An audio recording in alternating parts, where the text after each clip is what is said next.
anytime when we have the opportunity to gather purposefully, or that we've been called together, and anytime that we have the opportunity to sit in circle with one another. I love that at the World Indigenous Council that is sponsored by the United Nations is that they, all the elders from the different continents of the world come in, and they purposefully choose where they will sit in the three-tiered circles.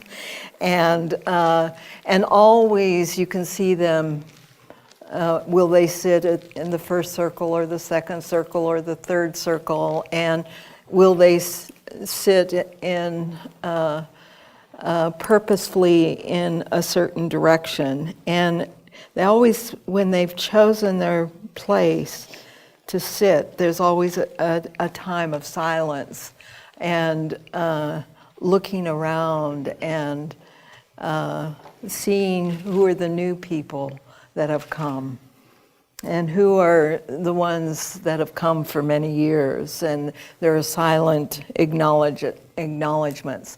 And then very slowly, there's a reaching out and taking hands so that the circle is sealed. And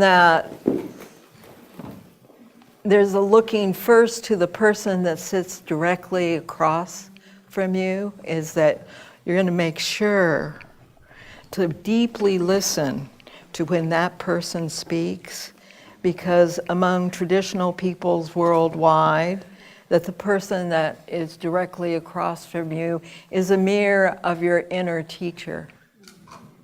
Your inner teacher, what you're currently learning at this time. So it's always to spy who is the person directly across from you. Whenever you sit down every day or every session, who's across from me? And when they speak or where non-verbally, how do they sit? And because somehow they're a mirror of what you're learning at this time. They're a mirror of your inner teacher or your inner guidance at this time. And the person on your left right now is always a mirror of your heart work or the inner healer at this time, the quality of your heart or what you're learning about love at this time. Because the most powerful force in the world, healing force in the world, is love. And the physicist, Brian Swim, in his book, The Universe is a Green Dragon, said, if I had to put a lay term to the field of allurement that holds the whole world together, that lay term would be love. It's the strongest magnetic field, and it holds everything together. So what is it that I'm currently learning about love? What do I know about love? What do I want to pass on to my children about love, or my grandchildren about love? Or what am I currently learning in my heart about love? And the person on my left, give them a little squeeze, because they're somehow a mirror of what I'm currently learning about love and healing at this time. What's calling to be healed in my nature at this time? What's calling to be healed in my life at this time? What's calling to be healed in my work at this time?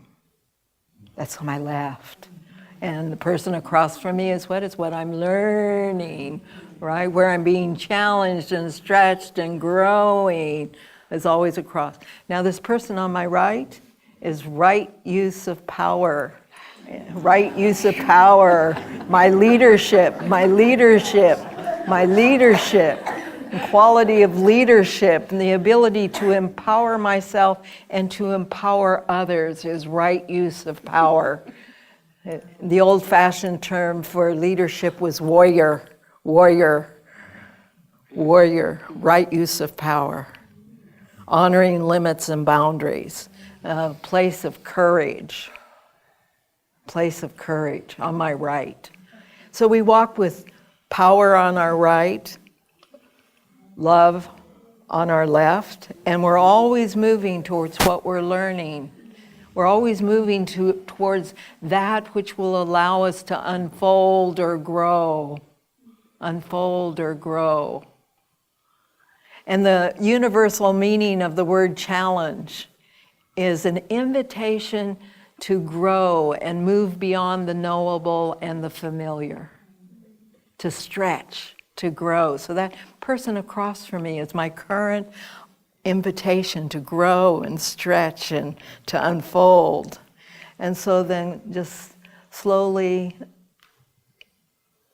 drop your arms. And the other beautiful thing is that after you've connected with the person across and you've held hands with love on the left and power on the right, we are in the place, we're always in the place of the visionary. The visionary, it's my perspective or my outlook, and I'm always moving towards that which will most allow me to grow and that which will most allow me to unfold.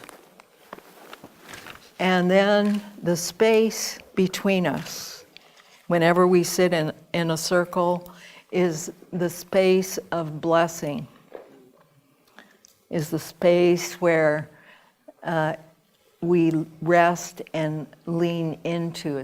It's known as the space of trust or the space of faith, where all things are healed. All things are healed and all things are free, that empty space. And the circle, cross-culturally, is the universal symbol for wholeness and for individuation and for interconnectedness. And just by sitting in a circle, it's a deep imprinting that we are whole and we are interconnected.